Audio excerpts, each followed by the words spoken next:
Nous allons voir aujourd'hui le royaume de Dieu. Connaître et savoir c'est quoi le royaume de Dieu. En Marc, chapitre 1, donc Marc, chapitre 1, nous parle du royaume de Dieu. Marc 1, premier verset, qui dit: voici le commencement de l'évangile de Jésus-Christ, Fils de Dieu, conformément à ce qui est écrit dans les prophètes.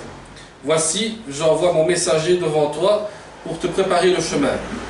C'est la voix de celui qui crie dans le désert: préparez le chemin du Seigneur, rendez ses sentiers droits. Jean parut, il baptisait dans le désert et prêchait le baptême de repentance pour le pardon des péchés. Toute la région de Judée et tous les habitants de Jérusalem se rendaient vers lui, reconnaissant publiquement leurs péchés. Ils se faisaient baptiser par lui dans le Jourdain. Jean portait un vêtement en poil de chameau et une ceinture de cuir autour de sa taille. Il se nourrissait de sauterelles et de miel sauvage. Il proclamait: après moi vient celui qui est plus puissant que moi, et je ne suis pas digne de me baisser pour détacher la courroie de ses sandales. Mais je vous baptise d'eau, lui vous baptisera du Saint-Esprit. À cette époque-là, Jésus vint à Nazareth, en Galilée, et il fut baptisé par Jean dans le Jourdain. Au moment où il sortait de l'eau, il vit le ciel s'ouvrir et l'Esprit descendre sur lui comme une colombe. Une voix se fit entendre du ciel: tu es mon Fils bien-aimé, tu as toute mon approbation. Aussitôt, l'Esprit poussa Jésus dans le désert, où il passa 40 jours, tenté par Satan. Il était avec ses bêtes sauvages, et les anges le servaient. Après que Jean eut été arrêté, Jésus alla en Galilée. Il proclamait la bonne nouvelle du royaume de Dieu, et disait: le moment est arrivé, et le royaume de Dieu est proche. Changez d'attitude et croyez en la bonne nouvelle. Le royaume de Dieu. Marc donne un message sur le ministère de Jésus, qui est le serviteur, et apporte aussi les moments dramatiques que Jésus a dû subir dans le désert. Les temps d'action s'attachent au Christ et aux enseignements. C'est-à-dire que toute action que nous voulons faire, ou toute action que nous voulons engager, doit être suivie par l'enseignement du Christ.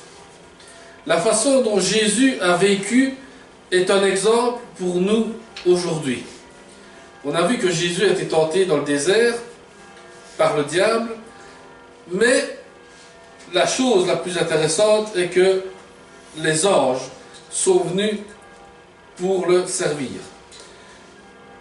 Donc, comme nous traversons des moments de désert, des moments difficiles, quand on suit les enseignements du Christ, on remarque une chose importante, c'est que nous ne sommes pas tout seuls, nous sommes avec lui.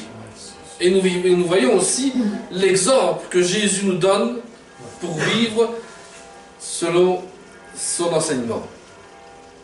Les premiers mots de Jésus qu'il prononce résument en fait le message du Messie tant attendu, venu briser le pouvoir qui est exercé par le péché. Jésus est venu pour détruire le péché, détruire le pouvoir du péché.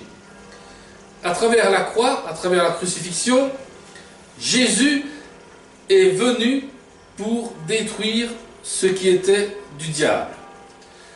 Au commencement, donc ici on voit a commencé le règne de Dieu sur la terre. Depuis que Jésus est venu sur la terre, on voit le commencement du règne de Dieu à travers le Christ. Car l'homme vivait à sa façon, vivait sous la loi et autres, mais quand Jésus est venu sur terre et qu'il a commencé à faire son ministère, on voit à un moment donné que on vit sous le règne de Dieu. La plupart de ceux qui entendent les messages sont des pauvres sans espérance. L'évangile est toujours annoncé aux pauvres, pas spécialement pauvres financièrement, mais aux pauvres d'esprit, qui sont encore dans l'incrédulité et ne savent pas, des fois, que Jésus veut leur parler. Jésus est venu leur parler pour que leur esprit soit apaisé, afin qu'ils puissent comprendre que le royaume de Dieu, c'est nous-mêmes qui le formons. Le royaume des cieux, c'est au ciel avec Dieu. Mais le royaume de Dieu est ici sur terre. Et Jésus l'a accompli après son baptême. Parce qu'on voit qu'après son baptême, quand il fut baptisé dans le Jourdain, quand il est sorti de l'eau, eh ben, le ciel s'était ouvert et un esprit est descendu comme une colombe. C'est-à-dire que l'esprit est descendu sur nous pour que nous puissions accomplir ce royaume de Dieu et le faire grandir davantage. Les paroles de Jésus sont de bonnes nouvelles. Elles offrent la liberté, la justice et l'espérance. Elle nous rend libres de l'esclavage du péché. Elle nous rend justes devant Dieu, parce que nous sommes justifiés par la mort de Christ. Et notre espérance, c'est que nous pouvons espérer que nous avons la vie éternelle au moment où on accepte Jésus-Christ. Nous avons cette espérance de dire que oui, j'ai la vie éternelle parce que j'ai accepté Jésus-Christ dans ma vie. Marc parle de la phase du ministère de Jésus. Marc, lui, c'est la source principale de l'évangile. Pour bien comprendre les 4 évangiles, il faut lire Marc. Jean, lui, a été celui qui était le plus proche de Jésus et connaît l'amour de Jésus, s'est exprimé tout l'amour de Jésus et de tout ce que le Christ a fait pour nous. Mais Marc, lui, plutôt, c'est expliquer tout le ministère de Jésus. Et Matthieu et Luc se sont basés sur Marc pour pouvoir ensuite expliquer le ministère de Jésus. Luc, lui, qui était médecin, n'a pas vu Jésus, mais a pris des renseignements concernant qui était Jésus-Christ et a commencé à écrire concernant le Christ. Matthieu s'est basé sur Marc pour comprendre le ministère de Jésus et continuer à écrire selon le ministère. Mais Marc, lui, a carrément vu et été témoin de ce ministère de Jésus-Christ, pour que nous puissions comprendre à quoi servait-il son ministère si important dans notre vie. Le Seigneur entre en Judée. Jésus prêche la bonne nouvelle du royaume de Dieu. Et sur des points comme les temps est accompli. C'est-à-dire que Jésus a parlé du calendrier prophétique qui prévoyait un roi arrivé sur la terre. Les Juifs attendaient ce roi tant attendu. Eux pensaient que c'était un homme qui allait chasser les Romains, faire détruire l'Empire.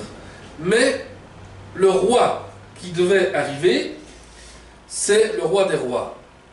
C'est-à-dire que beaucoup de pays vivent sous la royauté. Comme la Belgique, nous vivons sous la royauté. Nous sommes gouvernés par un roi.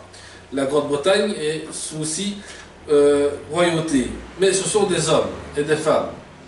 Ici, le royaume dans lequel nous vivons, c'est le royaume de Dieu. Et le seul unique roi que nous avons, c'est Jésus-Christ.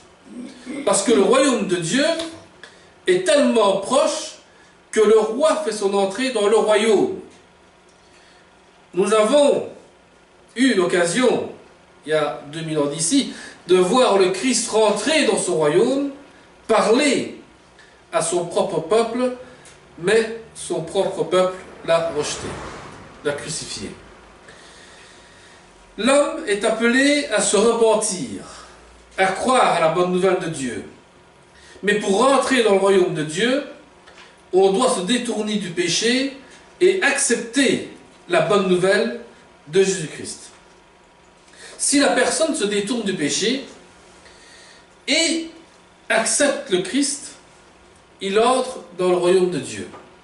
Il est directement pris en main par le Seigneur lui-même, qui par après fera sa justification et le Saint-Esprit agira dans cette personne-là. Dès qu'il a accepté le Christ dans sa propre vie. L'expression royaume de Dieu apparaît chez Marc et même chez Luc comme synonyme du royaume des cieux selon Matthieu. Et chez Jean, lui, il mentionne 2 fois le royaume. Jésus parle en disant « mon royaume ». Son royaume, eh bien, c'est le royaume qui est effectué ici sur terre pour l'instant. Son royaume, c'est des gens qui s'unissent en son nom. Le royaume de Dieu identifie le royaume de Christ. Si tout le monde se rassemble dans le nom de Jésus-Christ, nous formons le royaume de Dieu. Mais si nous commençons à nous unir avec d'autres qui ne sont pas dans le Seigneur Jésus-Christ, nous ne formons pas le royaume de Dieu. C'est comme on a vu dans l'Apocalypse, on parle des synagogues de Satan. Là où les gens se mélangent et ne comprennent plus alors qui est vraiment le Sauveur.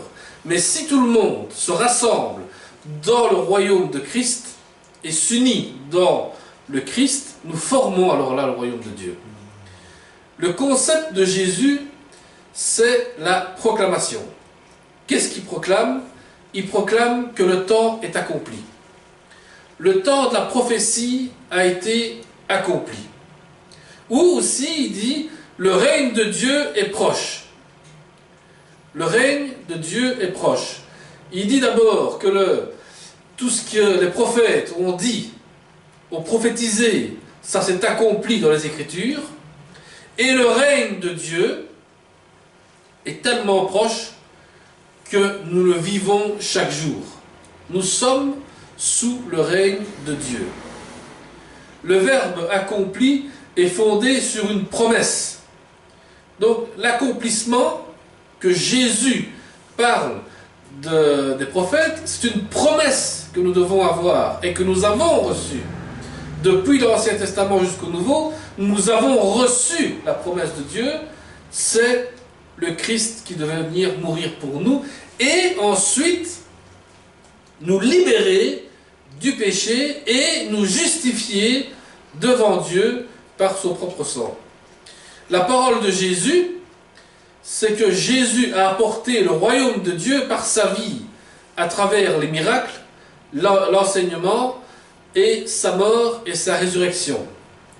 À travers ça, nous comprenons que nous sommes rentrés dans le royaume de Dieu. Parce que non seulement nous voyons les miracles de Christ, nous suivons son enseignement, et nous avons cru, et des témoins ont vu, sa mort et sa résurrection. Et ils l'ont écrit. Le livre de Daniel, lui, a notamment utilisé les images apocalyptiques, qui décrit le royaume de Dieu. Daniel avait déjà parlé de l'Apocalypse dans son livre, parce qu'il avait vu la bête qui sortait aussi de l'eau, comme Jean l'a vu, mais lui, Daniel, avait parlé de ces royaumes d'hommes qui allaient se construire, des royautés. Et il a aussi le thème de la destruction des royaumes des impies et la restauration du royaume de Dieu. Donc Daniel a parlé que ces royaumes que l'homme est en train de se construire sera détruit et la restauration du royaume de Dieu sera rétablie. C'est-à-dire que nous, en tant que persévérants dans le Seigneur, nous restaurons le royaume de Dieu. Et en Daniel chapitre 7, on a une constatation humaine qui prend forme des 4 bêtes que Daniel avait vues. Les 4 bêtes étaient les 4 royaumes qui veulent s'unir pour former l'Antichrist. Et c'est de là que l'on voit que le royaume de Dieu devient alors l'intermédiaire à travers le Fils de l'homme céleste, la figure humaine qui prend l'autorité au peuple de Dieu.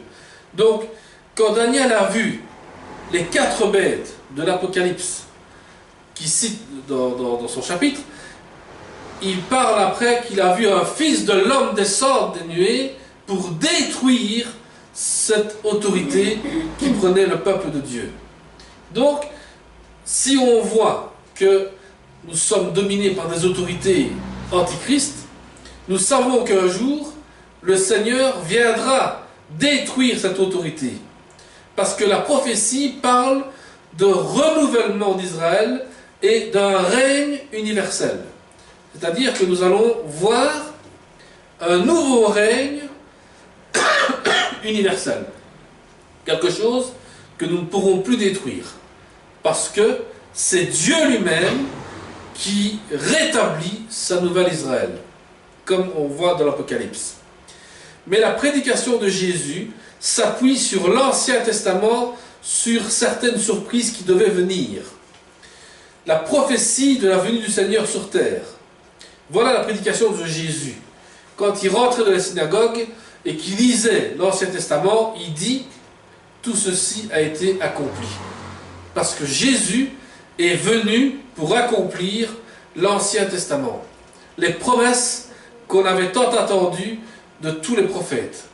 Il y a plus de 1000 ans avant lui, on parlait d'un Messie qui allait arriver.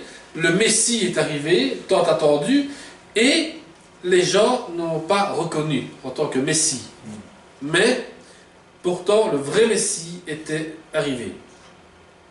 Marc, lui, introduit que le royaume de Dieu, dans la mission de Jésus, Matthieu résume au chapitre 4 que Jésus parcourait toute la Galilée enseignant dans les synagogues, prêchant la bonne nouvelle du royaume et guérissant toute maladie et toute infirmité parmi le peuple. Jésus, quand il était dans les synagogues, non seulement il prêchait, non seulement il enseignait, mais aussi il guérissait des malades dans les synagogues, jusqu'à qu'il ait des problèmes avec des personnes qui le critiquaient. Pourquoi guéris-tu des personnes un jour de sabbat? Parce que ces gens-là étaient renfermés dans une religion, mais n'étaient pas ouverts au royaume de Dieu. Ils n'ont pas compris que le royaume de Dieu signifiait la venue du Messie tant attendu. Donc, ils prêchent l'évangile, qui signifie la bonne nouvelle, mais la bonne nouvelle du salut. Jésus-Christ parlait de la vie éternelle.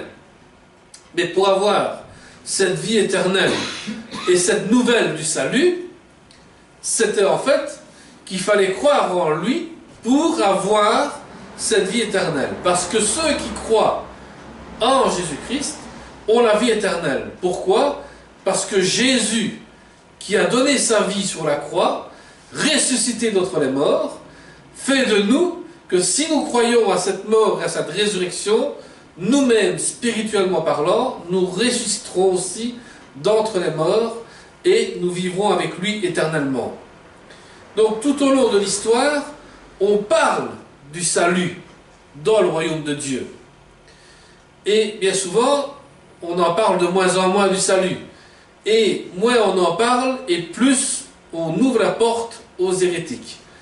Jusqu'à un moment donné où on va dire qu'il faut un purgatoire pour sauver l'âme qui est perdue après la mort, où on va vous dire que tu lis ta Bible, tu seras sauvé, où on va vous expliquer des histoires de Jésus qui ne sont pas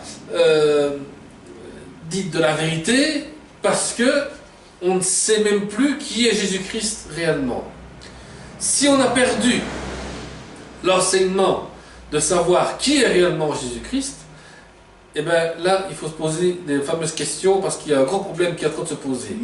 Et il faut absolument freiner ce problème-là, parce que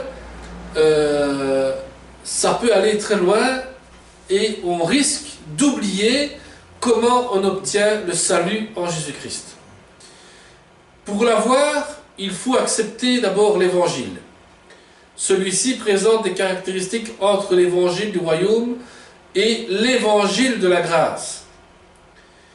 Donc, quand nous lisons nos évangiles, nous voyons comment le royaume de Dieu est constitué, comment nous rentrons dans le royaume de Dieu à travers le Christ, et ensuite, nous voyons par quelle grâce nous sommes sauvés et par quelle grâce nous sommes aussi avec le Seigneur. C'est-à-dire que l'Évangile proclame « Repentez-vous et accueillez le Messie ». Donc il faut une repentance sincère et accueillir après le Messie dans sa propre vie. Accepter le Messie, c'est accepter la parole de l'Évangile de Jésus-Christ dans sa propre vie. Ensuite, on entre dans le royaume de Dieu. Parce que nous sommes repentis, nous avons accueilli le Messie et nous sommes rentrés dans le royaume de Dieu. C'est pour ça que Paul dit à un moment donné que beaucoup n'entreront pas dans le royaume de Dieu comme les menteurs, les enchanteurs, tout ce qui ne sont pas de la parole de Dieu, n'entreront pas et n'hériteront pas non plus du royaume de Dieu. Mais ceux qui se repentent avec un cœur sincère et qui acceptent le Messie entreront dans le royaume de Dieu. Et ensuite, ils ont la clé pour entrer dans le royaume des cieux, par après. L'évangile de la grâce, c'est accepter Jésus-Christ. Et vous serez après enlevés pour la rencontre avec Dieu. Donc on parle bien de l'évangile de la grâce, de l'évangile de repentance. On ne parle pas d'évangile de prospérité ou d'évangile de autre qui n'a rien à voir avec ce qu'on enseigne. On doit enseigner l'évangile de repentance et l'évangile de la grâce.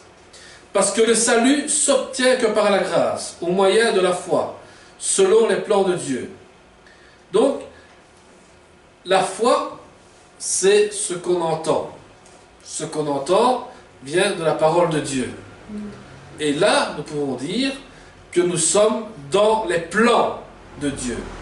Et le plan de Dieu, c'est directement se soumettre à sa parole. Quand Jésus prêchait l'évangile du royaume de Dieu, il annonçait sa venue en tant que roi et donnait des indications de rentrer dans son royaume. Et ces miracles prouvaient la nature du salut. Donc Jésus a annoncé sa venue, qu'il était le roi tant attendu, le roi d'Israël, et il a prêché sa venue, il a prêché qu'il était le Messie tant attendu, il a donné des indications de comment rentrer dans le royaume de Dieu, en disant si vous me reconnaissez en tant que Messie, et si vous obéissez à mes paroles, vous rentrez dans le royaume de Dieu.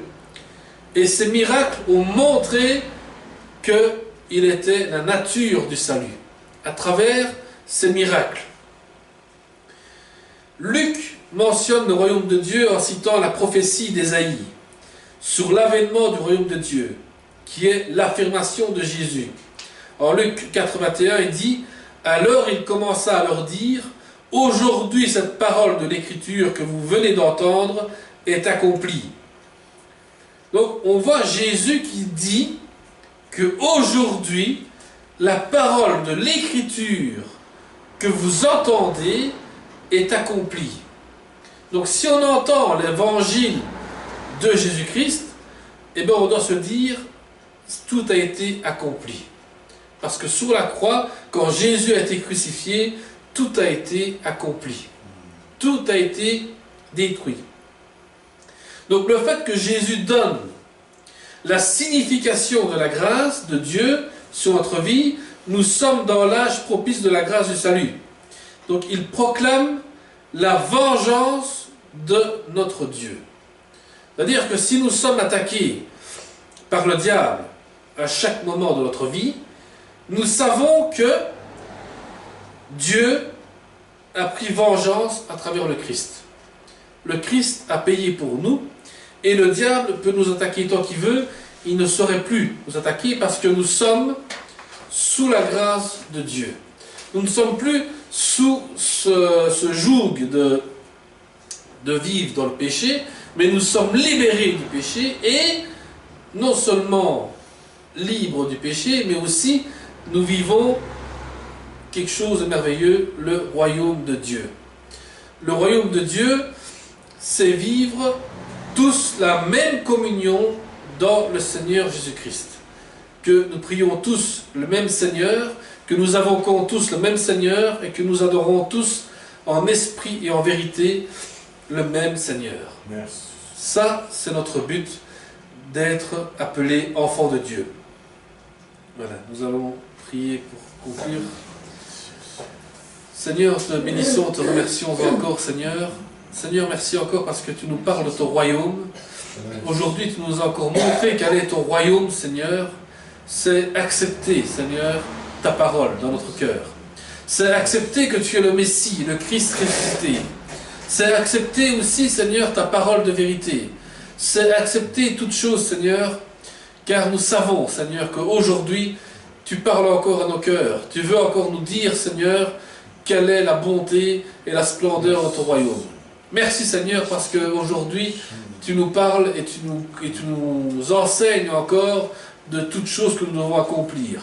Merci de mettre tout entre ta main, Seigneur, que nous puissions encore accomplir ton royaume et l'agrandir, Seigneur. Tel est notre devoir. Merci pour tout ce que tu fais pour nous, Seigneur. Nous remettons tout entre ta main dans le nom de Jésus-Christ. Amen. Amen. Amen.